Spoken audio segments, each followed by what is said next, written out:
여러분 안녕하십니까? 오늘은 날씨가 조금 흐린 것 같아서 제가 이렇게 조금 화려한 옷을 한번 입어봤습니다. 많은 분들이 이제 댓글에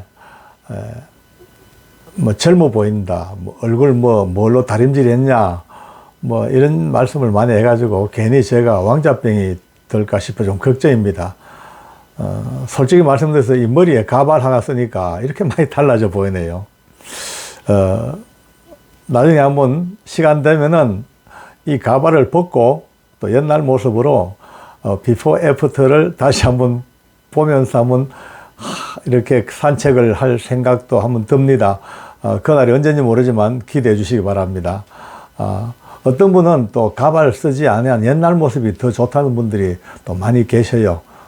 어쨌든 다 만족시켜 드릴 수 없으니까 가끔씩은 벗고 한 번씩 하는 것도 팬 서비스로 맞지 않을까 하는 생각이 듭니다만은 뭐 어쩔는지 모르겠습니다. 어쨌든 오늘도 또 이 행복한 산책의 시간에 만나서 너무 반갑습니다. 예수를 믿고 난 뒤에 많은 분들이 처음에는 그냥 넘어가다가 조금 성경을 읽기 시작하고 좀 깊이 들어가면 고개가 갸우뚱거려지는 것이 겉으로 표시 안 해도 속으로 한두 번쯤은 이런 마음을 먹었을 거예요. 아니, 하나님은 왜 그래 이스라엘만 끼고 도냐? 왜 그래 이스라엘만 이뻐하시고 남의 나라 이방민족은 싸그리 다 죽여버리고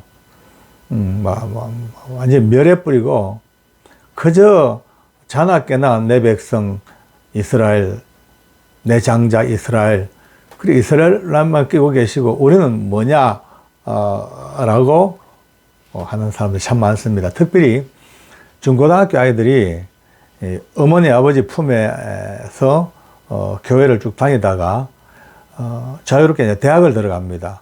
이제 뭐 자유가 자기 나름대로 자유가 왔죠. 그럼 많은 사람이 대학 들어가서 교회를 떠나버리고 신앙을 버리는 애들이 참 많습니다. 왜냐하면 그 아이들의 마음속에 오늘 이 같은 이제 의심이 들어갑니다. 하나님은 이스라엘의 하나님이지 우리하고 뭔 상관이 있냐? 이스라엘하고 그냥 같이 사시면 되지. 우리는 뭐 조조군산이야. 그 이스라엘의 역사지. 성경 구약도 우리 한국 사람하고 뭔 상관이 있냐? 이렇게 고개를 돌려버립니다. 심지어는 뭐 너무 잔인하시다. 어떻게 짐승까지 다 죽이고 이방민족은 그렇게 다 멸하고 죽으나 사나 맨날 그냥 이스라엘만 그냥 어화둥둥 이래 하시니까 이렇게 반감을 가지고 신앙을 떠나는 애들도 많고 또 우리 어른들도 마찬가지입니다. 말은 비록 그렇게 표시 안 해도 마음속으로 억하심정이 있는 분들이 참 많아요. 저도 그 중에 하나였습니다. 그런데 알고 보니 우리가 너무 오해를 했습니다. 하나님에 대해서 너무나 오해를 했고 이스라엘 민족을 그렇게 끼고 돈 이유를 알고 보니까 그럴 수밖에 없었구나 이제 알겠습니다. 오늘 이 산책길에서 우리는 혹시나 먹었던 이 마음을 가지고 계시는 분들이 많이 계실 거예요. 저와 함께 한 단계, 두 단계 넘어가면서 그렇구나 라고 아마 동의만 되어진다면 아마 오늘 산책은 아주 큰 의미가 있을 것입니다.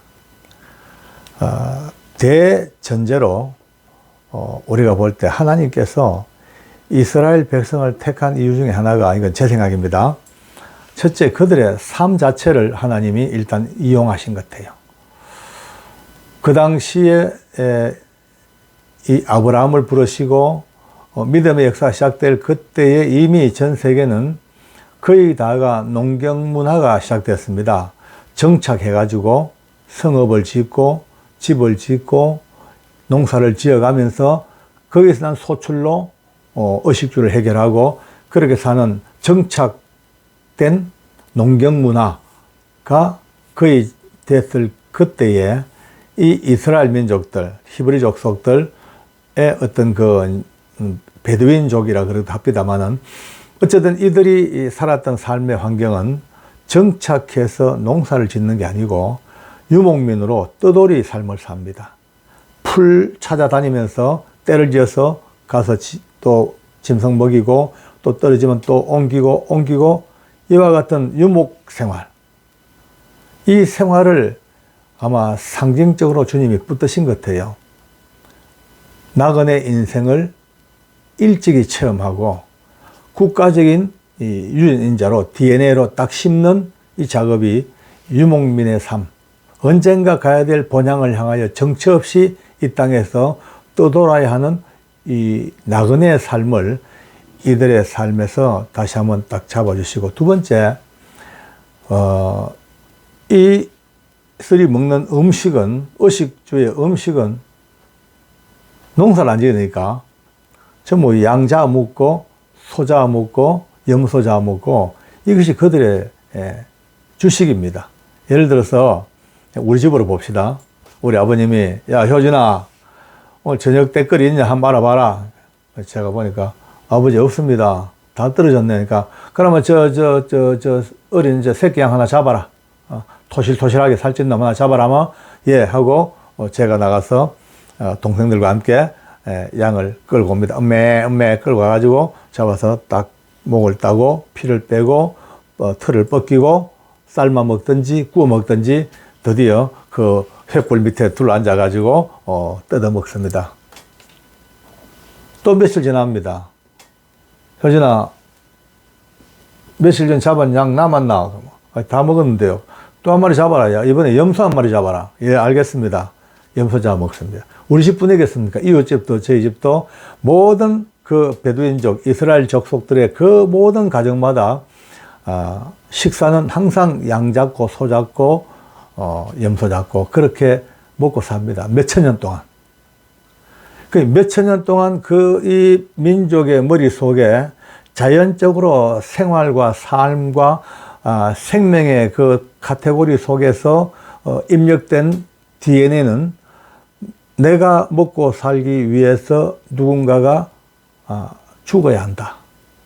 우리 가족이 살기 위해서 아무 죄 없는 염소가 하고 죽어야 되고, 너희 가족이 먹고 살기 위해서는 아무 죄 없는 어린 양이 피를 흘리고 또 죽어야 되고, 그들의 모든 대를 이어 내려오는 삶의 그 유전인자 속에는 자연스럽게 나를 위하여 내가 살기 위하여 누군가가 대신 죽어야 되는 이 순환이 계속 이어져서 자연스럽게 그들 속에는 아까 말씀대로 자연스럽게 누가 뭐래도 내가 살기 위해서 내가 생명을 유지하기 위해서는 누군가가 대신 끊임없이 죽고 그것 그냥 죽는 게 아니죠. 피 흘려 철철철 피 흘리고 죽는 그 죽음의 그 뒤에 내가 사는 이 공식 속에서 드디어 어느 날 하나님께서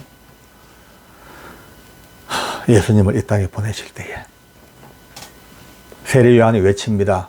보라, 세상 죄를 지고 가는 하나님의 어린 양이로다 라고 외쳤을 때에 이 말의 의미를 알아들을 수 있는 민족은 오직 이 민족밖에 없습니다.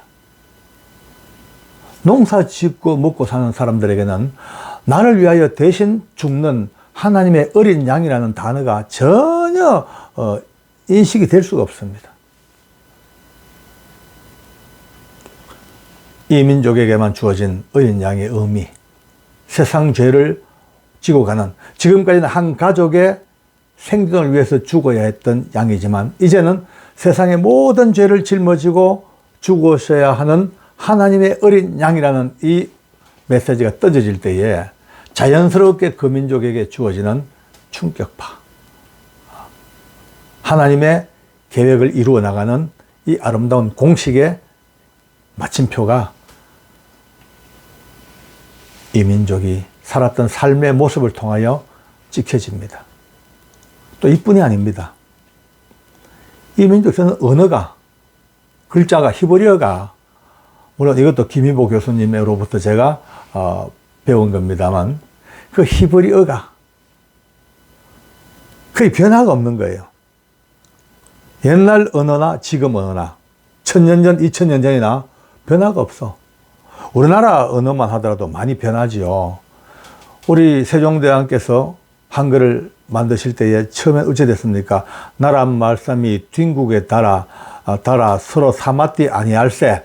우리나라 말이 중국과 달라가 서로 맞지 아니할세. 이걸 이렇게 시작된 언어가 지금 얼마나 많이 변천되어지고 또 변천되어지고 또 변하고 뒤바뀌고 해서 지금 우리 언어하고는 그 당시 창제된 훈민정 언어하고는 전혀 매칭이 안 됩니다. 그런데 이 이스라엘 민족이 쓰던 이 언어는요, 증명이 됐어요. 1947년에 제가 태어나기 3년 전입니다. 1947년에 쿰란이라는 거의 소금 동굴 같은 그 스켓 동굴 속에서 어느 목동이 이 항아리에 담겨 있었던 고대 사본을 이제 발견했습니다. 2000년 전에 기록됐던 두루마리에 쓰여졌던 이사야서 사본입니다. 이사야서를 하나하나 뺏겨서 그 당시에 이제 그 동굴에서 생활했던 경건한 유대인들, 에센파라고 하는 유대인들이 기록했던 사본을 만들었던 그 이사야 사본이 2000년 세월이 넘었음에도 불구하고 오늘 쓰는 그들의 언어와 딱 맞춰볼 때 딱 일치하는 거예요. 변화가 없는 거예요. 여러분, 이게 왜 중요한지 아시겠죠?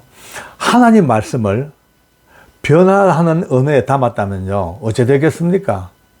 우리 한국 사람들에게 하나님이 하나님의 말씀을, 성경을 기록하게 하셨다면 500년 전, 1000년 전, 2000년 전 그 기록한 그 글이 지금 이해가 되겠습니까? 안 되죠. 안 맞죠.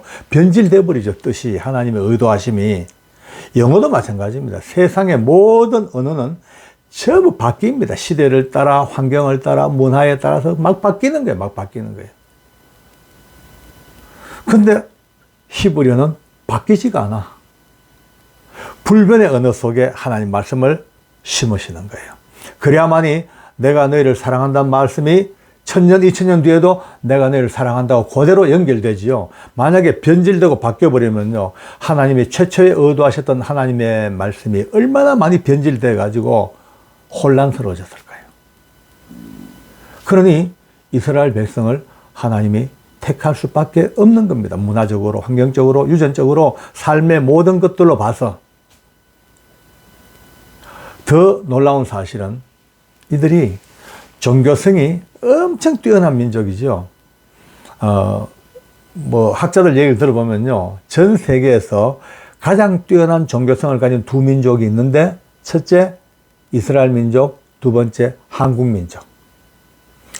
이스라엘 사람들과 한국 사람들은 신앙을 위하여 목숨까지도 버리는 것이 이 민족들이에요.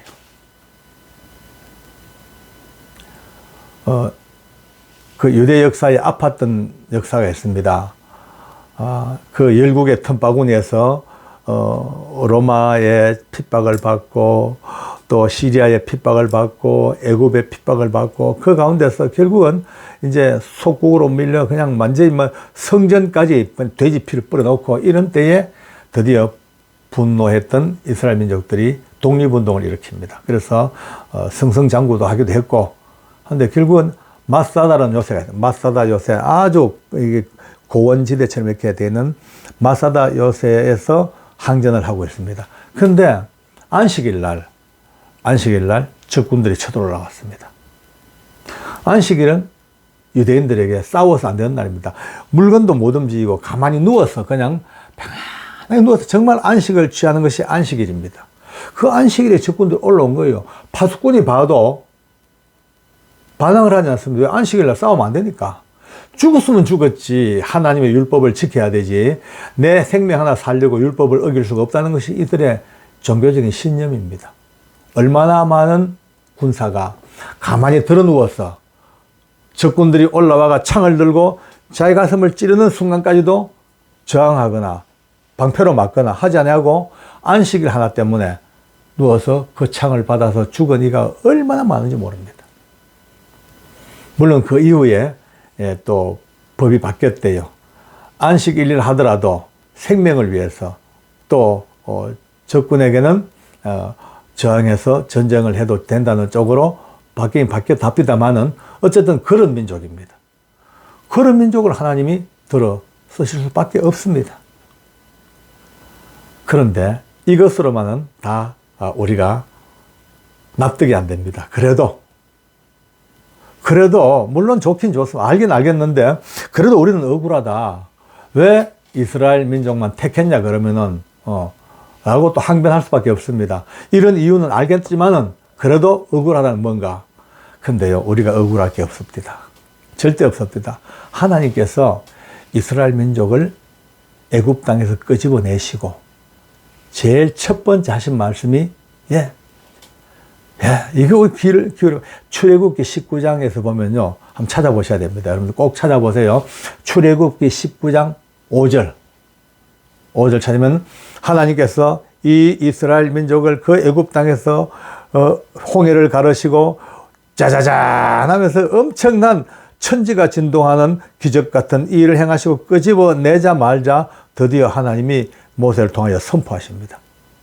세계가 내게 속하였나니 라고 하나님은 이스라엘 민족이 내게 속한 게 아니고 세계가 내게 속했다. 세계, 온 세계, 하나님의 경영입니다. 하나님의 영역입니다. 온 세계가 내게 속했으니 너희가, 이스라엘 민족에 말하면 너희가 내 말을 듣고 내 언약을 잘 지키면 너희는 모든 민족 중에서 내 소유가 되겠고 너희가 내게 대하여 제사장 나라가 되며, 여기 충격을 받아야 됩니다. 하나님이 이스라엘 민족을 택하여 끄집어내시고 세우신 이유가 바로 하나님께서 이스라엘 민족에 가르치고 교육하고 깨닫고 훈련시키는 모든 것들을 잘 듣고 언약을 잘 지키면 너희가 모든 민족 중에서 가장 뛰어난 소유가 되겠지만, 특별히 중요한 것은 모든 나라에, 모든 민족에 대하여 하나님과 사이에 제사장의 직분이 뭡니까? 하나님의 선택을 받은 특정한 직분자가 죄 많은 인생들의 죄를 다 가져와서 주님 앞에 고하고 하나님으로부터 또 용서함을 받아서 그들에게 사위의 은총을 내려주고, 물론 예수님 때문에 모든 규례가 다 해결됐습니다만 어쨌든 옛날 구약 시대의 제사장 시대는 그렇습니다. 모든 민족의 죄를 제사장을 통하여 용서를 구하고 하나님의 그 사유하심과 축복을 제사장이 받아서 또 그들에게 나누어 주는, 바로 이와 같은 제사장 나라로 쓰기 위하여 이스라엘을 불렀다는 거예요. 그 샘플 민족, 샘플. 우리가 남매가 6남매입니다. 근데요, 제가 장남이죠. 우리 아버지가 조금 무서우셨어요. 매를 많이 때렸어요.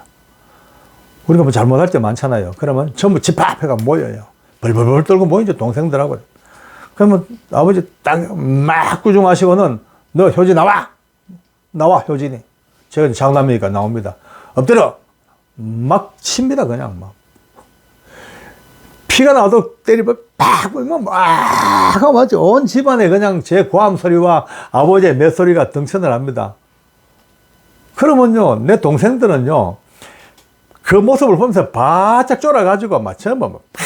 기압이 들어가지고 아버지가 일일이 동생들 안 때려도 나 하나만 그냥 박살을 내어도 자연히 동생들은 다다다닥 길이 됩니다. 이스라엘 민족이 이런 민족입니다.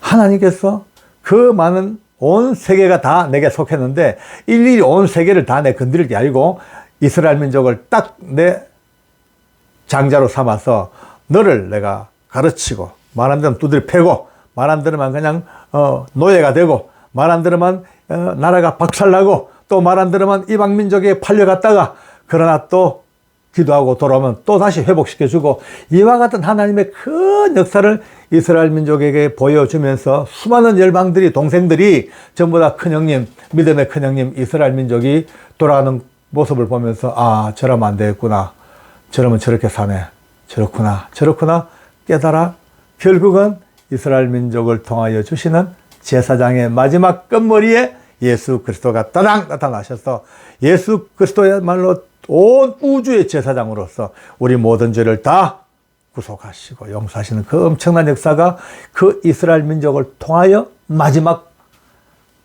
예수님이 오시는 그 통로를 여시는 그 민족을 썼다는 것이죠. 이제 뭐 이스라엘 민족만 왜라는 물음표 던질 필요가 없습니다. 그저 감사합니다. 감사. 이걸 깨닫고 나면은 구약 성경을 읽어도 재미있습니다. 남의 얘기 아닙니다. 열왕기상, 열왕기하, 역대하, 역대상, 이게 뭐 이스라엘 민족의 역사가 아니고 그들의 역사를 통하여 우리가 배우는 겁니다. 아, 이렇게 하나님 앞에 왕이 엎드리니까 민족이 복을 받는구나. 그럼 우리 동생들, 우리들도 같이 가면 되는 거예요.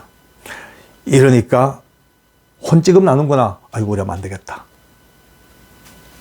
이것을 깨닫는 민족이 복이 있고, 깨닫는 나라가 복이 있고, 깨닫는 가정이 복이 있고, 이것을 깨닫는 이들이 복이 있습니다. 오늘 산책길에 같이 동행했던 여러분과 제가 이 복에 눈을 뜨기를 바랍니다. 그저 시오니즘? 아닙니다. 이스라엘 민족 하나 때문에 아닙니다. 온 세계가 내게 속하야 돼요. 하나님의 그 원대한 포부, 하나님의 그 엄청난 역사가 온 세계가 내가 속하였는데 너희가 좀 내 말 듣고 내 언약을 잘 지키면 내가 너를 거룩한 백성, 내 백성으로 만들고 너희가 내게 대하여 제사장 나라가 되게 해줄게. 오늘 이 시간 이후로 우리 모두가 다 왜 하필 이스라엘이냐, 왜 하필 유대인이냐, 그런 말이 쑥 들어가는 깨달음의 산책길 되었으면 참 좋겠습니다. 또 산책합시다. 계속해서 앞으로 산책길 참 많이 남았어요. 둘레길도 돌고 갈 데 많습니다. 끝까지 동행하시고 저를 응원해 주시고 격려해 주시기 바랍니다. 감사합니다.